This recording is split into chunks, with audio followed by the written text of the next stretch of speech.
She was gone. Just like that. 1 second she's in the yard. Next second, empty. Her shoes were still there.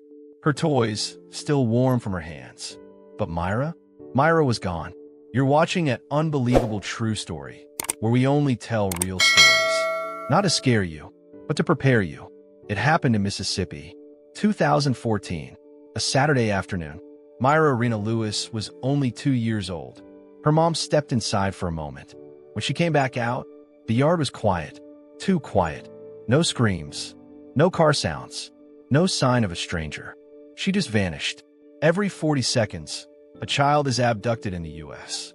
And most of the time, it's by someone they already know. We linked a family safety course in the description and pinned comment. It teaches kids and parents what to do if something feels wrong, how to escape, speak up, and protect each other. Because most danger doesn't come from the dark alley. It comes from close to home. Now stay with me, because we're about to break down who might have taken her, how the search spread across states, and why to this day, her case still haunts Mississippi. Let's get into the full story. Myra Rena Lewis was only 2 years old. 2. Still had that baby laugh. Still talked in short little bursts. Loved running in circles till she fell over. Her hair was tight little curls. Her smile could make the whole porch light up. She didn't know bad people existed. Didn't know a world where someone could take you and not bring you back. She trusted everybody. And that Saturday, that trust was tested. It was March 1st, 2014. Cold, but not freezing. The kind of Mississippi afternoon where the ground's still soft from winter rain. Sky was gray but calm. Camden's a small place. Dirt roads. Old houses. Folks know each other's business before you do. Her mama, Erica, was inside for just a moment. Some say she went to grab medicine. Some say she went to check on another child. Either way, she wasn't gone long. And Myra? She was right there in the yard when Mama stepped inside, playing with her sister, laughing, alive. When Mama came back out, silence. The kind that tells you something is wrong before your brain even catches up. They searched the yard first, then the dirt road, then behind the trees. Her mama's voice kept getting louder, then broke into a scream. Neighbors came running. Nobody saw her walk away. Nobody heard a car. A 2-year-old don't just vanish. Not without help. And that help, that's the kind nobody wants. Here's the thing most people don't know. In the U.S., a child goes missing every 40 seconds. National Center for Missing and Exploited Children, 2023. And most of the time, it's not a stranger.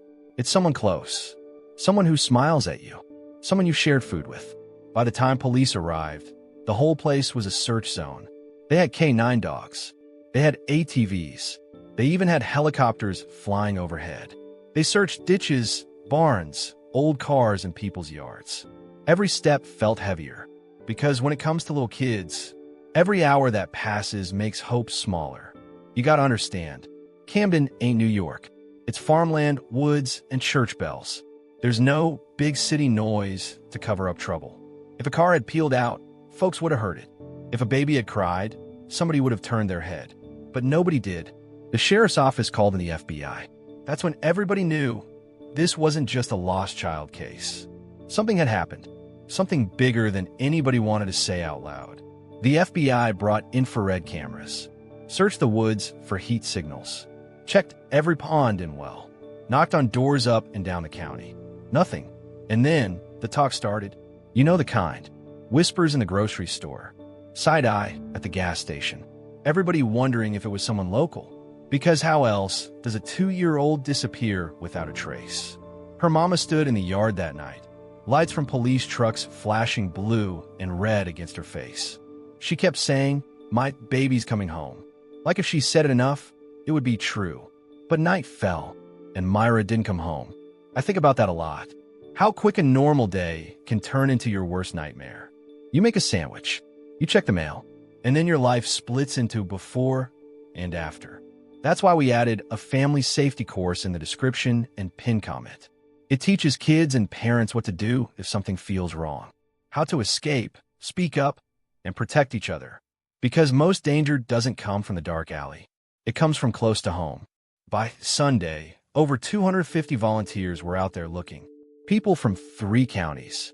Church groups, farmers, kids from the high school. They walked the roads in lines, called her name till their voices cracked, prayed while they searched. But the woods stayed quiet. The fields stayed empty. Police started asking questions about everybody in the area, where they were, who they saw, who had cars, who had been in trouble before. They looked at family, neighbors, anybody who could have seen her that day. But no arrests, no suspects, no goodbye. And that's the hardest part. When you don't even have a place to put flowers. When you don't know if you should keep her toys or pack them away. For Erica, the not knowing was worse than anything. She said it felt like she was holding her breath. Every single day. Night too. Cold air biting. Flashlights cutting through the dark. You could see her breath, but not a single sign of Myra. Search teams moved slow, careful, because when you're looking for a 2-year-old, every little sound matters. A twig snapping, a dog barking in the distance. Even the rustle of dry leaves could mean something. But the night gave up nothing. By Monday morning, the story had hit the news. Not just local. Jackson stations picked it up. Then national outlets. A baby girl missing from her own yard. That's the kind of headline that grabs hearts and twists them. Because it could be anybody's baby. It could be your niece, your neighbor's kid, your own. FBI agents didn't waste time. They set up a command post. Big white trailers with satellite dishes. Maps pinned to the walls. Red markers showing where people had searched. Blue markers showing who had been questioned. They brought in cadaver dogs. Airplanes to scan from above. And experts who could read footprints like a book. They found tracks. Small ones. But not enough to tell the whole story.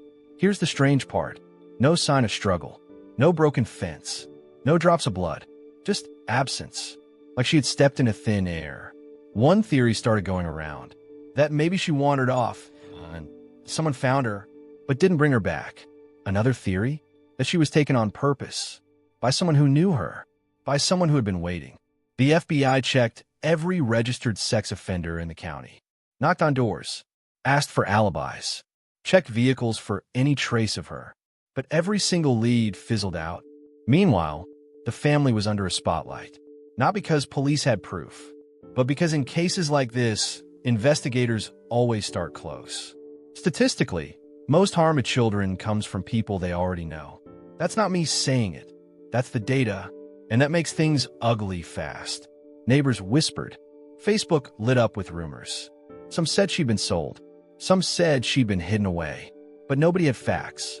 By the third day, the search radius had spread miles out. Swamps, old sheds, abandoned houses with boards on the windows. They even drained a pond.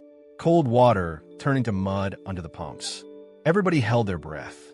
But there was nothing in that pond except dead leaves and rusted cans. Her mama, Erica, went on TV, standing there in front of flashing cameras. She held Myra's picture and begged, "Please bring my baby home." Her voice cracked on the word baby, because she wasn't just talking to the public. She was talking to whoever had her. Somebody out there knew exactly where Myra was. Day 4. Helicopters back in the air. Drones flying over thick woods. Boats moving slow through the Pearl River. The sound of search dogs carried through the trees. They barked when they picked up something, then fell silent again. It was like chasing a shadow. By the end of that first week, over 500 people had joined the search at some point. But still nothing. The FBI offered a $20,000 reward. That's the kind of money that makes people talk. Or at least you hope it does. But nobody came forward. I remember one volunteer saying, "It's like she vanished off the face of the earth." Kids don't just disappear like that. And they're right. Kids don't just disappear. Not without someone making it happen. According to the National Center for Missing and Exploited Children, 80% of child abductions involve someone the child already knows. NCMEC 2023. And that's what kept everyone in Camden looking sideways at each other. Because in a small town, you know the mailman, the pastor, the guy who works the gas pump, but you never really know them. Weeks passed. The news cycle moved on, but the FBI didn't. They still knocked on doors, still asked the same questions, still searched the same areas, hoping they'd missed something before. One thing about small towns, they remember. They remember who was where, who said what, who suddenly acted different. Some folks swore they saw a suspicious car that day. Dark SUV, slow driving, but no plate number, no proof. Others said Myra had been seen walking toward the road. But again, no pictures, no video, just talk. And through it all, her mama kept Myra's little pink jacket hanging on the back of a chair. Didn't wash it, didn't move it, said it smelled like her baby. You can't tell a mama to give up hope, even when the days turn into months. By spring, the FBI scaled back the search, but they didn't close it. They can't close something when they don't even have a body. That's the part that cuts the deepest, because there's no end, just a wound that stays open. The first theory the FBI kept circling back to, it wasn't about a stranger. It was about someone close, someone who knew the house, knew the yard, knew when mama would step inside. Because think about it, a 2-year-old can't just walk miles without someone noticing. She couldn't hide herself. She couldn't cover her own tracks. If she was gone within minutes, somebody had to be ready. But when you ask in a small town, who could have done it? Nobody wants to answer, because that means pointing the finger at people they've known their whole lives. The second theory? She wandered off, got lost, and the land swallowed her. Now, Camden's not city blocks. It's fields, woods, creeks, old barns, and swamps thick enough to choke sound. And little kids? They move fast when they see something shiny or hear an animal. A dog barking down the road. A chicken coop. Anything could pull her off course. But if that's what happened, why didn't the dogs find her scent leading to a body? Why didn't helicopters spot anything from the air? There's one part the news never stopped repeating. The timeline. It was tight. Too tight. Mama says she was inside just a few minutes. When she came back, Myra was gone. That's barely enough time for her to get past the front gate. Unless she left with someone. One neighbor claimed they saw a car earlier that day. Dark SUV. Moving slow near the dirt road by the house. No tag number. No clear look at the driver. Some folks said that was the lead. Others called it a distraction. The FBI brought in behavioral analysts. These are the people who study patterns. Who takes kids, why they take them, and what they do after. They said if it was a stranger, it was someone bold enough to act in daylight. That means they had confidence, experience. But if it was someone Myra knew, it could have been as simple as them calling her name and her running right over. And that's the part that gets me. The trust. Kids believe the faces they've seen before are safe.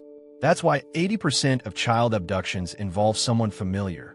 In CMEC 2023. It's not about brute force. It's about knowing the right smile, the right voice. A few months in, the official search teams had slowed. Volunteers had gone back to their lives. But the FBI still watched, still listened. Because in cases like this, people slip up. They say the wrong thing to the wrong person. Then came a twist. Police arrested Myra's mother on unrelated charges. Not for hurting her daughter, not for the disappearance, but for something else entirely that set the town on fire. Some said it proved the family was involved. Others said it was just a distraction from the real kidnapper. The sheriff's office made it clear. Mama wasn't charged in connection to Myra's case. But public opinion? Once that seed's planted, it grows wild. Through it all, the picture of Myra stayed taped to windows, pinned to church bulletin boards, tucked into the corners of diner menus. Her face, tiny, smiling, full of life, became a symbol of the search itself. There was one other lead that stuck in my head. A tip came in from a neighboring county. Somebody claimed they'd seen a little girl matching Myra's description at a gas station. She was with a man. The witness swore the child looked scared. Police checked it. Cameras were fuzzy. By the time they got there, the man and child were gone. No plate number. No proof. Just another almost clue. And that's how it went. For months, every new lead brought a flicker of hope. Every dead end brought the weight crashing back down. I imagine what Myra's mama must have felt. Walking into that yard every day, seeing the same dirt, the same toys, knowing her baby didn't just disappear into the air. The world keeps spinning. People keep driving past your house. But for you, time froze. The FBI said they'd never close the case until Myra was found. Alive or not, that's not just a promise to the family. That's a warning to whoever took her. A year passed. The search wasn't daily anymore. No more helicopters over the woods. No more lines of volunteers sweeping the fields. But the case? It didn't die. Not in the files. Not in Camden. Every time March rolled around, the news cameras came back. They'd stand in the same dirt road, same backdrop of trees, as if the world had been stuck since that Saturday in 2014. The FBI kept Myra's picture in the National Missing Children database. They even made age-progressed images, photos showing what she might look like if she was 5, 8, 10, and each time one came out, it hit the family like a brick, because you're looking at a face that feels familiar, but it's not the one you kissed goodnight. According to the National Center for Missing and Exploited Children, 1 in 6 missing children reported to them are found alive after more than a year. NCMEC 2023. That stat keeps some families going. It's the sliver of light they hold onto in the dark. The FBI never stopped taking tips.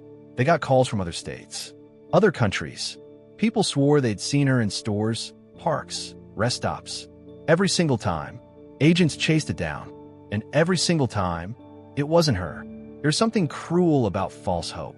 It lifts you up just enough to drop you harder. But for a mama, you take every chance, because the one you ignore might have been the one. Camden felt different after Myra vanished. Parents watched their kids like hawks. Doors stayed locked, even in daylight. Strangers weren't just strangers anymore. They were suspects.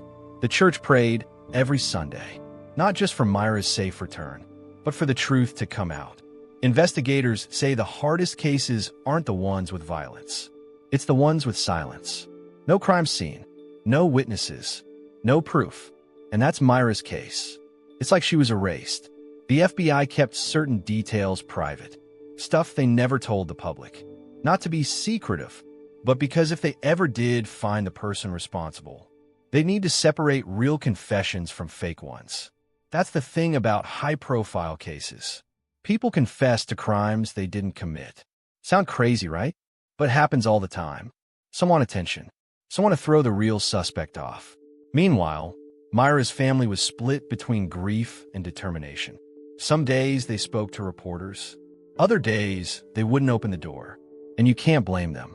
Every question from the outside world was a reminder of the worst day of their life. 10 years later, the yard looks the same.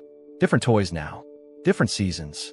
But if you stand there long enough, you can picture it. The little curls bouncing as she runs. Her tiny hands clutching a stuffed animal.